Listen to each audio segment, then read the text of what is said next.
Hi folks, you got the Oldach here. We Fix It, USA, Colorado. Now look, we work on windows and doors, but we do a lot of other things. But I'm here to tell you right now that there's a lot of window salesmen out there trying to sell you a ton of windows that you don't need. And right now in this economy, with home values down in Colorado Springs, and with the high price of replacement windows, you are throwing away a ton of money. You want to save money, refurbish your old windows and doors. You give me a call. You got the Oldach here, aka Big Daddy of We Fix It USA. Okay, you got the Oldach here with We Fix It USA, Colorado Springs. And this is a typical BiltBest sash. Now you're going to notice how the corner looks all finished, painted, and I'm going to show you in a few little details what we had to do. Number one, you put a razor scraper. We have to find out how the unit is put together. Now what we've done, I'm just showing you there what we used. I'm going to come over here to this other model, this other item, and you can see that we scraped this off. And what we did is we found two nail heads, and they were filled and of course painted from the factory. And then of course what we were trying to figure out whether there were screws or nails. If you have nails, it's a lot more difficult. If you have screws, it's a little bit simpler. You got the Oldach here with We Fix It, giving you some details on the BiltBest windows. Now I'm going to go over here and show you how we did this, and we actually cut the corner. And I'll show you that process in a minute. But then what I really want to show you here is at the bottom leg we got out. You'll notice that when we took it off, you'll see that the holes were kind of rotted. All this was covered with paint. You did not know it. You couldn't see it.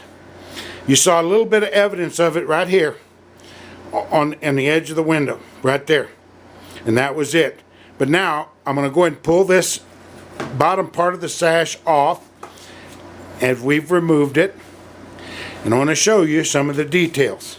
Now look how rotted that is. You see what I'm saying? You got rot on both ends, so we have to replace those parts. There'll be more to come. Alright, so here's one of the first steps again. We already did it on the other and I forgot to put the detail. You got to remove the weather strip. And so I'm trying to show you this in the process. That's probably the very first thing that you do. And you got to be careful how you pull it out, because there is a very, very small kerf track cut in there for that weather strip. And if you jerk it, like I've seen some people do, they'll just go out there and they'll grab one and they'll just jerk the heck out of it. And they'll break the kerf track so that the new weather strip will not go back in. Okay, right here what we're going to do is I'm going to show you how we use a Sonic Crafter tool. We're going to come in, and when you have a BiltBest window and they're nailed, you got to understand that on a production line in the 1990s or whenever these were built, 88, 9, 89, 90, whatever, the guy standing on the line had an air nailer and was nailing these nails, about an inch long finishing nail, every which direction, just depending on where he was standing and how he felt. So you don't know where they're at. Go ahead, Jimmy, and I'm going to show you how you go in here.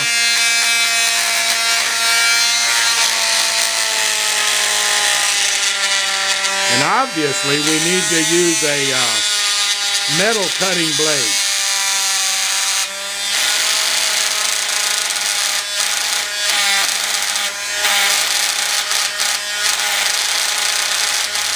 Okay, just as an FYI on this little video here, we have all the different pieces of hardware for these windows.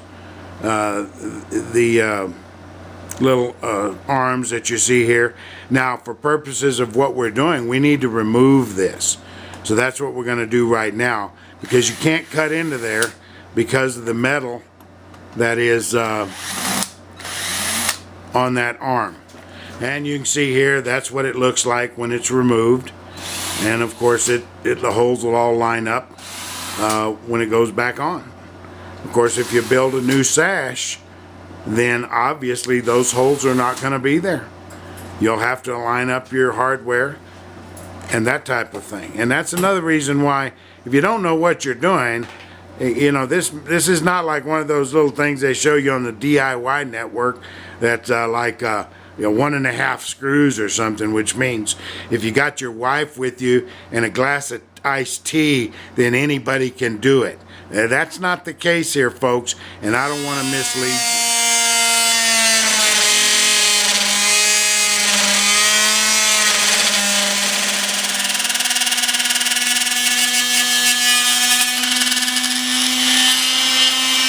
So now that we've cut that, now we're going to work it off of the glass very gently.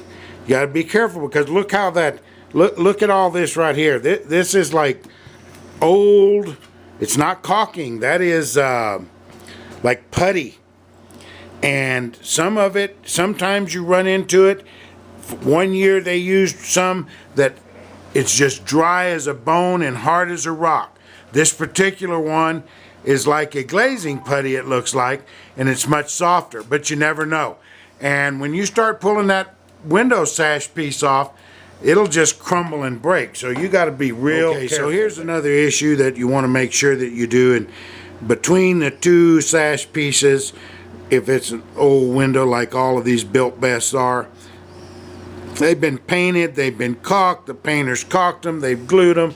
You got to be real careful, so you want to make sure that you score that with a razor knife on both sides. Okay, so now the other thing that you need to look at is you'll see how this corner of the sash has a piece of hardware, actually a pivot piece, and you'll notice that it's screwed in, and it's screwed in on both sides of the sash, the upright leg and the bottom. So you have to remove this in order to take this sash apart.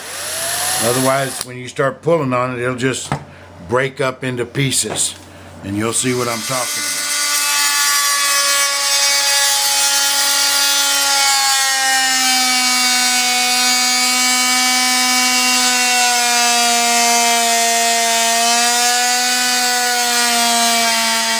Okay, so the other thing you want to do is, before you try to remove a piece of sash, take your razor knife and go down that putty or whatever it is that you got and kind of free it up on both sides so you don't break any glass. Alright, what I want to show you here is kind of the edges. This is a good edge, and you can see there, of a BiltBest sash frame, and this is the adjoining piece, and you can see how they fit together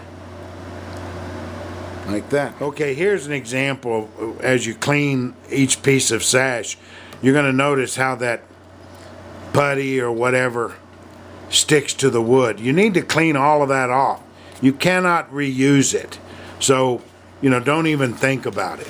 But one of the reasons I want to show you this type of thing is, you know, so that you'll see that there are a bunch of steps to doing these windows. Now, everything we've been working on here is just one simple small window about 18 or 16 inches by 24 or 30 inches. Is not a big window. But so if you have a larger one, you're going to have, you know, a little bit more time involved. But again, the job can be done for a whole lot less than brand new windows. And that's the important thing, because who today can afford new windows? And then with your house values down, you never get a return on your investment. I don't care what the salesman tells you, it just ain't happening. Okay, there you have spacers or nylon. They're nylon tabs in the vertical rails. You want to make sure that you leave those intact. You want to clean the window? You want to take a razor scraper and go all around the glass, both sides, and clean off all that old residue, because you don't want it going back in your new pieces. Got that? Got the Oldach here. Now pay attention.